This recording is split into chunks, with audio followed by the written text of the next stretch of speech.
All right, let's talk a little bit about spontaneity of chemical reactions. Now, a spontaneous process is just one that occurs when you get the reactants together and you don't really have to heat it or do anything to it to make it happen. It just happens by itself.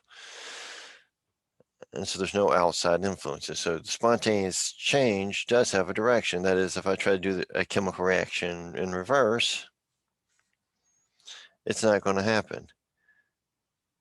Unless it's in equilibrium, of course.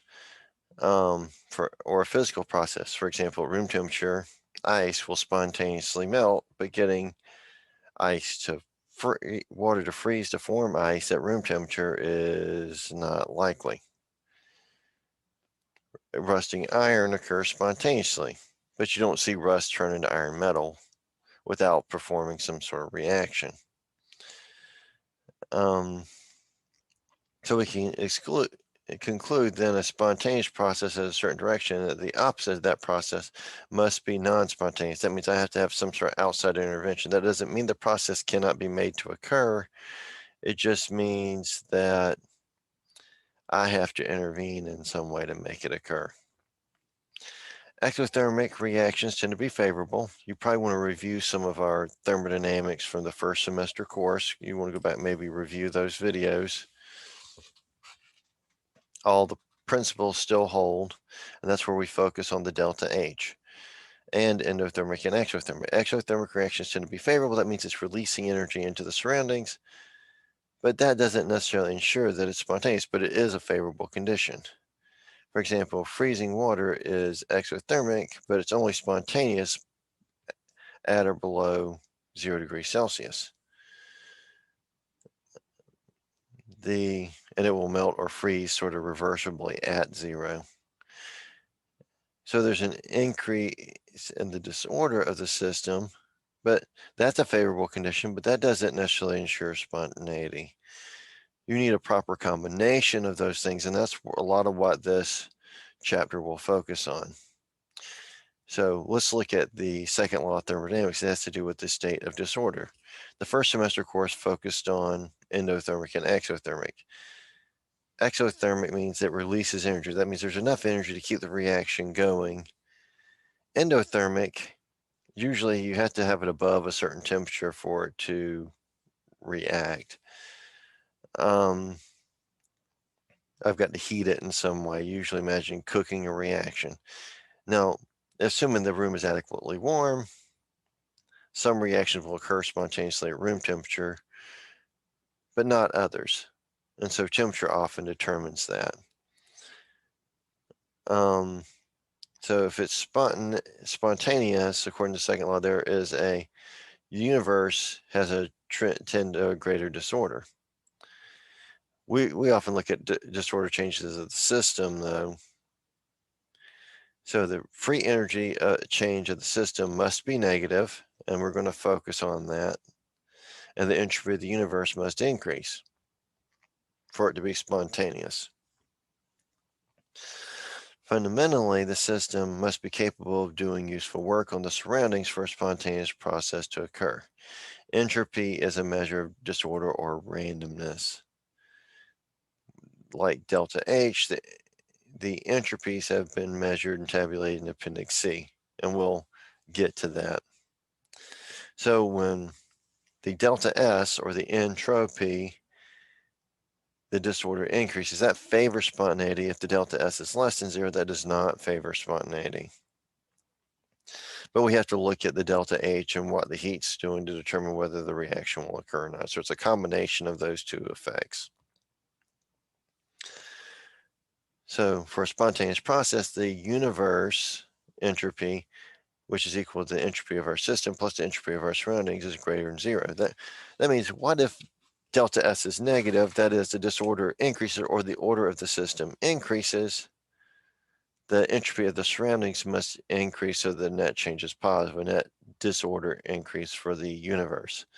You say, well, I'm freezing ice cubes in my freezer right now, but that's at the expense of a great deal of entropy down at the power plant, creating the power or the electricity that's going through those lines to run that refrigerator.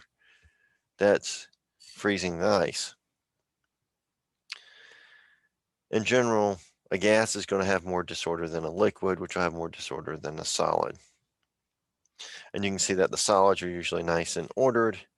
They tend to move and slip past one another in the liquid phase, and the gas, they're bouncing around rather randomly and spaced apart. And so we can see there's more ways to arrange a gas than a liquid, and then a liquid than a solid. So the more ways you can arrange the molecules and still get the same type of system, that's going to equal more disorder.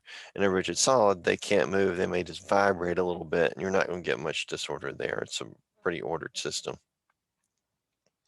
The following will increase the entropy, increasing the temperature. The molecules will move around more and faster, increasing the volume of a gas. That is, they have more space to move around in, so there's more ways to arrange it. Mixing substances, dissolving one substance into another, increasing the total number of particles, increasing the number of moles of gaseous substances, getting less condensed phases going from solid to liquid to gas. All those increase the entropy. The third law states that the entropy of a pure, perfect crystalline solid is at 0 Kelvin is 0. That permits us to measure absolute values of entropy for substances. To get the actual value of S, you'd have to cool it to 0 degrees Celsius or as close as possible. Measure the entropy increase as the substance is heated from 0 to some higher temperature. Notice that the S values in the appendix are not delta S, it's just S. And that's for the substance at room temperature. And the S for elements is not 0, but for the delta H in first semester, it was 0 for an element. We're going to find out for the free energy, which ends up being delta G, it's 0, but not S. It's a measure of the disorder of that substance at room temperature. So entropy changes for reactions can be determined similarly to the delta H from the first semester course. Again, I would review that if you're a little fuzzy. But the entropy is equal to the sum of the entropies of the products times their stoichiometric coefficient minus the sum of the entropy of the reactants times their stoichiometric coefficient. So let's look at these. Now we're not looking at calculations here. We're looking at the sign. That is it positive or negative? Let's look. All right, so we got 2 plus 13. That's 15 moles on the reactant side. 8 plus 10. That's 18 moles. So there's an increase in the number of moles of gas, and that was one of the things that we said would increase the entropy. So we get a net positive change in entropy on that. Now, that's a liquid gas. We get more gas on the product side, again, a positive change in the entropy. We got solids and aqueous, and then we got aqueous and liquids. So that's, again, a positive change in the entropy. We got a liquid, a gas forming a liquid. Okay, that is a negative change in entropy. I got fewer moles of gas on the product side.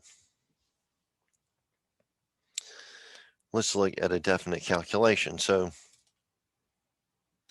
if we got our friend the combustion of propane, C3H8 gas plus 5O2 gas reacts to 3CO2 gas plus 4H2O gas.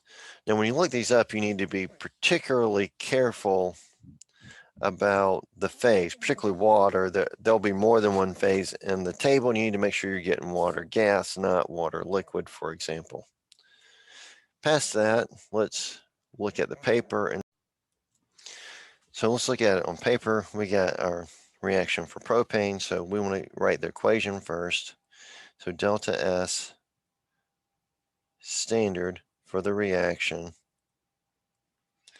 is going to be, we're going to look at our product, so 3 moles times the standard entropy for the CO2 plus 4 moles times the standard entropy for the H2O in the gas phase.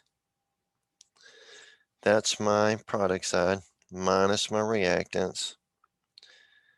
Standard entropy of our C3H8 plus 5 times the standard entropy for the O2. And these are in moles. That's in moles as well. There's an implied 1 mole here. So looking at that, we're going to need to get the tables, the values out of the table in the appendix in the back of your text. Where you're going to look is Appendix C. And this is actually page 1088 in your text. So you can see the substance, the delta H, which we covered in the first semester course. We got delta G, which we're going to talk about a little bit later in this chapter, probably the next video.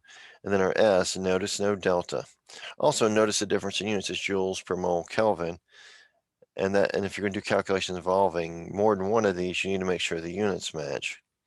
But we're going to pull the information out of here. But look, for example, barium, 0 for both of these, but it's not 0 as we were mentioning for the entropy. So we need to look that up for each. And I may not be able to get all this on here, but for example, we can see our CO2 is right there, and our entropy is 213.6. And if I continue to move,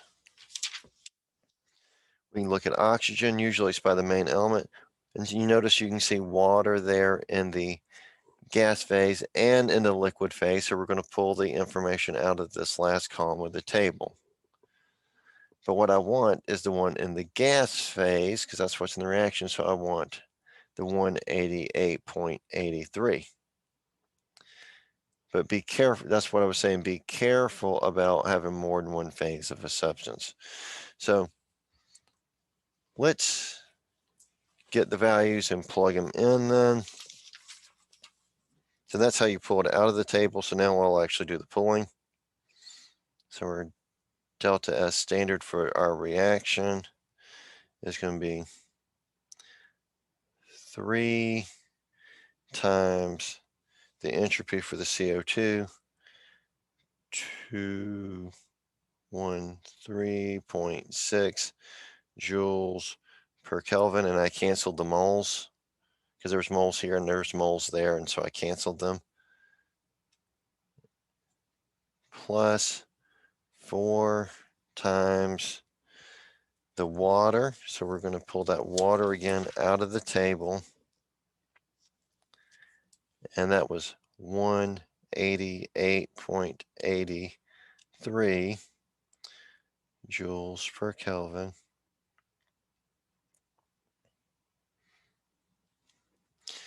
And then we're going to look up the propane, C3H8, and it's 269.9 joules per Kelvin. Notice these are all positive numbers because entropies, there's going to be some disorder. It's never going to be negative. If you got down to absolute 0, perfect crystal will be 0, but that's the best you can get. So we'd have 5 times. Then we're going to have to plug in for oxygen because it's not 0. And so oxygen gas O2 at room temperature is 205.0 joules per Kelvin. Then it's just a matter of plugging and chugging in our calculator. And so I'm going to run this through our calculator.